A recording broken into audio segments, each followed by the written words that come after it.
Hi, welcome to primary learning objective number 7. This is going to be the last primary learning objective that we have for this chapter. Actually, I'm going to extend this a little bit and go through a couple of other issues that I think are very important regarding World War One and what happened at the end of World War One. Number 7, primary learning objective says, discuss the opposition of Lodge, Henry Cabot Lodge, and others to Wilson's League of Nations and show how Wilson's refusal to compromise doomed the Treaty of Versailles. I'm going to point to you first to page 711, I believe, yes, the bottom of 711, where it actually talks about Henry Cabot Lodge, who he was. He was a Republican senator from Massachusetts. He was a Harvard graduate, very intelligent man. He was against Wilson's 14 points, very strong advocate of congressional powers, and he really resented and was against this idea of the League of Nations. I'm going to touch on that in a little bit. Something was happening in Paris at the time, and this was the Great Paris Conference. The Great Paris Conference is going to actually exclude Germany. It's not going to include Germany. It's going to be actually run by the Big Four. It's going to be the United States, Italy, France, and England.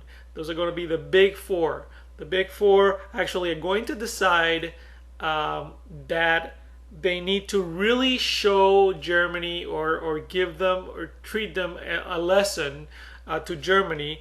Actually, Wilson was not too much in favor of treating Germany too harshly. He actually wanted to, the idealistic sense of peace that will come through from all this. It was really important for him to not sort of punish Germany, but sort of like create a peace that was, again, trying to please everyone and ends up pleasing no one. The other three gentlemen that were part of the Big Four besides Wilson was Premier Vittorio Orlando of Italy, Prime Minister David Lloyd George of Britain, and Premier Georges Clemenceau of France. So these are names that you need to know. These are on page 712. What happens is they're hammering out this treaty that's going to actually compromise the peace later on, and Congress has to review this treaty in order to agree upon it. Again, there is a lot of congressional power behind this, and Wilson can't just take off being the president with the executive branch and just declare this thing a done deal. He has to run this through Congress and make sure that he's got Congress approval. On page 713 is going to explain how certain Republican senators, of course Henry Cabot Lodge ahead of them, were sharpening their knives for Wilson. To them, the League of Nations was either a useless sewing circle or an overpotent superstate. Now, you have to consider what these congressmen were thinking about. Basically, what they were thinking about was the idea that the League of Nations, if the League of Nations was going to decide who can go to war and who cannot go to war, basically that takes away what from Congress? It takes away Congress' right to declare war. Aren't we a sovereign country? Aren't we the great United States of America? Like every other country in the world, we have our own government body, and we decide when and where to go to war. Yes or no? We go to war, we don't go to war. Congress decides that. The League of Nations is a non-elected organization that is totally alien to the United States, and Congress does not believe that that is the right way to go. couple of other names that you need to know here with Henry Cabot Lodge are the senators who were military isolationists, Senator William Borah of Idaho, and also Hiram Johnson of California, who were known as the Irreconcilables or the Battalion of Death. So basically, what is happening here is now a situation where Wilson had failed to compromise with Congress. Basically, before he even went to Paris for the peace conference, he was going to take a delegation with him. He excluded every single Republican politician from the delegation. He did not include any of the Republican congressmen in the delegation. So basically, he was not making friends with anyone. Again, his lack of compromise, his inability to compromise, stems from the fact that, of course, he is a man who wants to please everybody and ends up pleasing no one. Other things that are important for the purposes of the chapter to discuss is the solemn referendum of 1920. Of course, we're going to have an election. In 1919, in the summer of 1919, we have the peace treaty in Paris. This has given enough time for the political parties to actually sharpen their stance on what happened in Paris. And again, page 716, this idea of the solemn referendum is very important. The Democrats are going to nominate James M. Cox of Ohio, who strongly supported the League of Nations. And of course, the Republicans are actually going to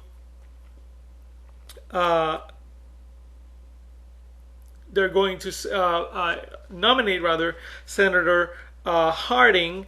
It says here, who issue muddled and contradictory statements on the issue of the League of Nations.